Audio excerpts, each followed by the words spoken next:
បាទសួស្តីបងប្អូនគ្នាបាទអញ្ចឹងក្នុងវីដេអូនេះគឺយើងមកសិក្សាអំពីការអានស្រៈពិន្ទុបាទការស្រៈពិន្ទុអញ្ចឹងមិនថាស្រៈពិន្ទុនេះគឺយើងមិនមានការប្រកបទេគឺគេដាក់អក្សរយ៉ាងម៉េចគឺយើងអានបែបហ្នឹងណាបាទ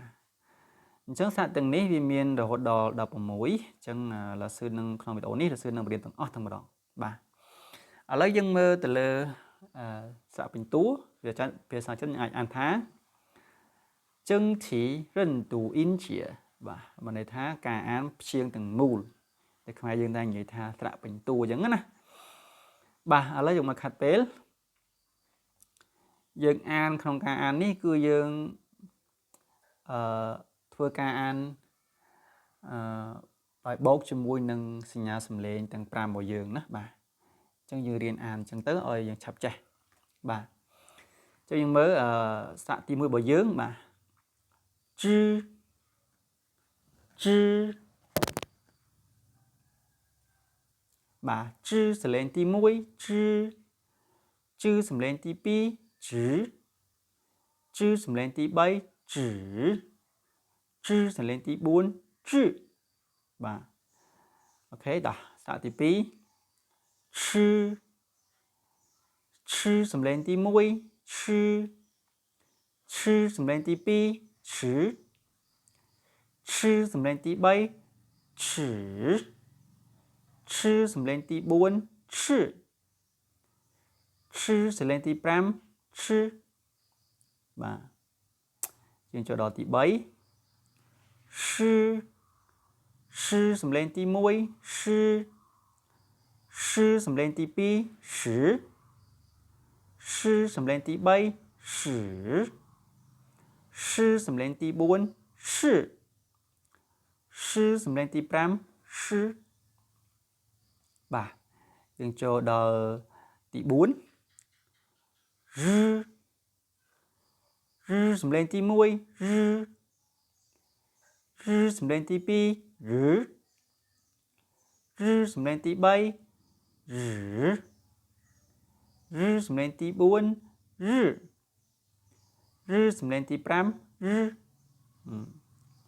គេដោះយើងចូលដល់ស្រៈទី5滋滋សំឡេងទី1滋滋សំឡេងទី2滋滋សំឡេងទី3滋滋សំឡេងទី4滋滋សំឡេងទី5滋បាទអូខេតើយើងចូលដល់ស្រៈទី6呲សំឡេងទី1呲呲សំឡេងទី2呲呲សំឡេងទី3呲呲សំឡេងទី4呲呲សំឡេងទី5呲បាទយើងចូលដល់ទី7ស៊ឺសំឡេងទី1ស៊ឺស៊ឺសំឡេងទី2ស៊ឺស៊ឺសំឡេងទី3ស៊ឺស៊ឺសំឡេងទី4ស៊ឺស៊ឺសំឡេងទី5ស៊ឺបាទយើងចូលដល់ស្រៈទី8អ៊ីសំឡេងទី1អ៊ីអ៊ីសំឡេងទី2អ៊ីអ៊ីអ៊ីសំឡេងទី3អ៊ីអ៊ីសំឡេងទី4អ៊ីអ៊ីសំឡេងទី5អ៊ីអូខេបាទយើងចូលដល់ស្រៈទី9បាទអ៊ូអ៊ូសំឡេងទី1អ៊ូអ៊ូសំឡេងទី2អ៊ូអ៊ូសំឡេងទី3អ៊ូអ៊ូសំឡេងទី4អ៊ូអ៊ូសំឡេងទី5អ៊ូបាទយើងចូលដល់ទី10បាទអ៊ឺអាហ្នឹងមិត្តមូលបាទណាយើងមើលលាសឺបានដាក់ខ្មែរហើយដាក់ថាមិត្តមូលនេះគឺអានអ៊ឺទាំងម្ដងណាអ៊ឺបាទអ៊ឺសំឡេងទី1អ៊ឺ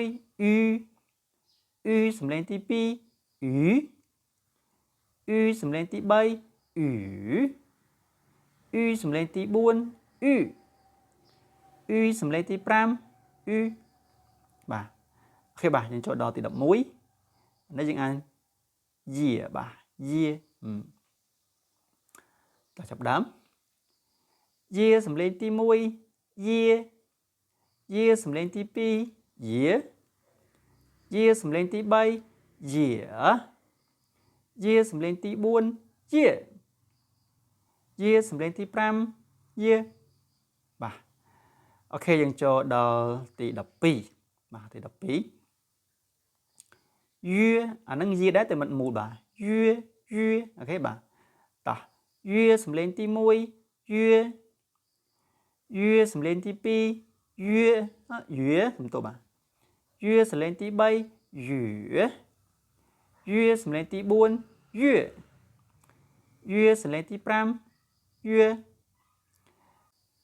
ចឹងចូលដល់សាទី13បាទ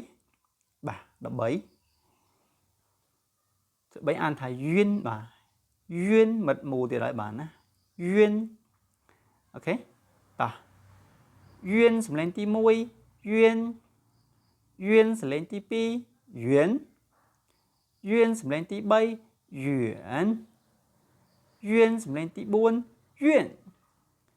យឿនសំឡេងទី5យឿនបាទអូខេបាទយើងចូលដល់ស្រៈទី14អានថាយិនបាទយិនបាទនេះអាន in មិនអាន in នឹងម្ដងទៅបាទអាន in តោះ in សំឡេងទី1 in in សំឡេងទី2 in in សំឡេងទី3 in in សំឡេងទី4 in in សំឡេងទី5 in បាទអូខេបាទយើងចូលដល់ទី15បាទ15 in ដែរតែមិនមូលបាទអាហ្នឹងណាបាទ une បាទ une អូខេបាទ une សំឡេងទី1 une បាទ une សំឡេងទី2 une une សំឡេងទី3 une une សំឡេងទី4 une une សំឡេងទី5 une បាទអូខេអញ្ចឹងដល់ចុងក្រោយ16បាទអញ្ចឹងអានថា ing បាទ ing ing ឬក៏ ying អីទៀតណាហ្នឹងបាទតោះ ing សំឡេងទី1 ing ing សំឡេងទី2 ying ying សំឡេងទី3 ying ying សំឡេងទី4 ying ying សំឡេងទី5 ying បាទអ្នកគ្នាបាទចឹងបានបញ្ចប់នៅស្រៈរបស់យើងហើយតកតងនឹងការអានស្រៈទាំង16តកតងនឹងស្រៈពិន្ទុរបស់យើងបាទណាអូខេបាទអញ្ចឹងមានប៉ុណ្ណឹងតកតងនឹងវីដេអូហ្នឹងហើយអ្នកគ្នាធ្វើការអានបានច្រើនដងយើងនឹងចេះពាក្យទៅនឹងហើយណាអញ្ចឹងសរុបមកវិញគឺយើងបានបញ្ចប់ហើយស្រៈទូលស្រៈផ្សំហើយនឹងស្រៈពិន្ទុអញ្ចឹងវីដេអូបន្ទាប់យើងនឹងរៀនតកតងទៅនឹងគំនូសចិនតកតងទៅនឹងផ្នែកនៃអក្សរអញ្ចឹងទៅបាទអរគុណអ្នកគ្នា谢谢大家再见